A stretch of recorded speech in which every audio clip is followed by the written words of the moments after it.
Hi, thanks for tuning into polyestHer Designs. Today we are going to make a Sympathy, thinking of you, or a get well soon type of multi-purpose card. I'm going to show you how to emboss using a Big Shot and an embossing folder. And let's get started. So, we will first take a half of an 8.5 by 11. So I took an 8.5 by 11 craft paper, so it was about that wide, and then I cut it in half. So the dimensions of this is 4 1/4 wide by 11 inches long.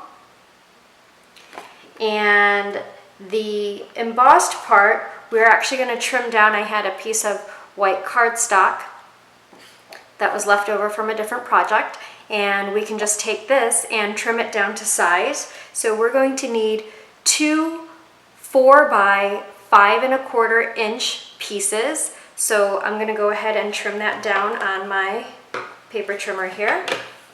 So we will go 4 by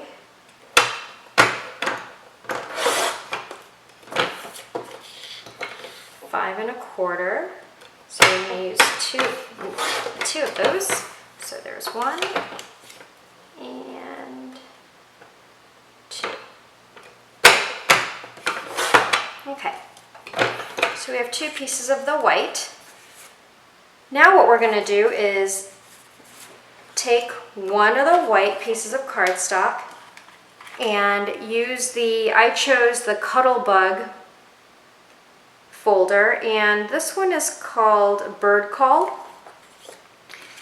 So let's take it out of the packaging. And we'll go ahead and place the cardstock right into the folder.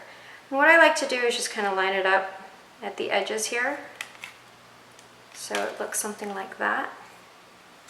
So we have it in our folder, and now I will take our tab and place it on top. And we will just go ahead and run that through. Okay, once we've run that through, we can go ahead and take it out of the folder. And you'll notice that we have a nice embossed card here. We will then take some twine or hemp or anything that you might have on hand. I happen to have some twine here. So I'm just going to kind of take a generous amount and just kind of cut it. So just cut that down, and I'm going to wrap it around here and just create a knot. You want it to be a little bit tight, not too tight because otherwise the paper will totally curl, but just enough so that when you glue it onto the actual card, it will lay nicely. Okay, so here we are, and we will take this pair of scissors. I've done that a little tight. Let's loosen that up just a bit.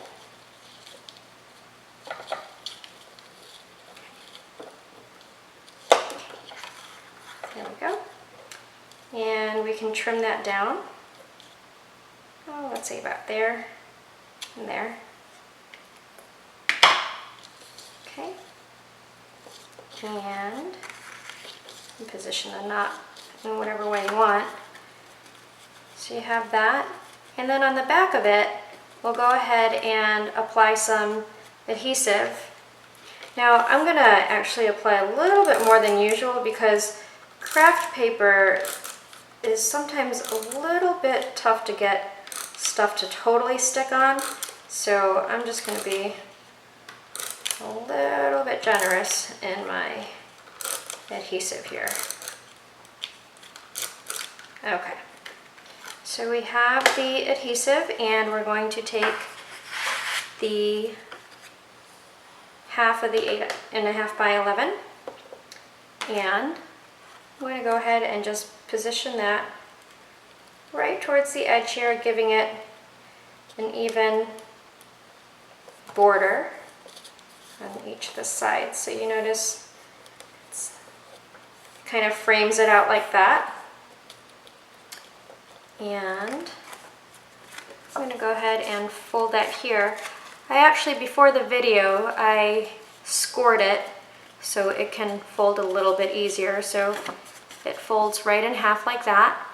And now what we're going to do is we're going to take the second piece of white cardstock that we cut down to 4 by 5.25 inches, and I'm just going to glue that in here so that when you write your message, you can just write on a clean white sheet.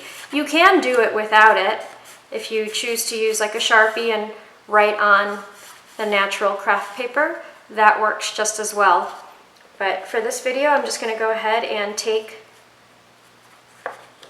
the adhesive one more time and just run it through a little bit. You don't really have to do a whole lot because this piece is flat and not embossed, and it should stay put for you in the inside of the card. So again, we'll go ahead and kind of center it so you have a border around all 4 sides of the card here. So we put it in and it looks like that, and that completes the card. So you have a nice sympathy card, or a thinking of you card, or a get well soon card that you can write your own personal message and send to someone you care about. So I hope you enjoyed this video, and I look forward to having you join me in the next videos to come. Thanks!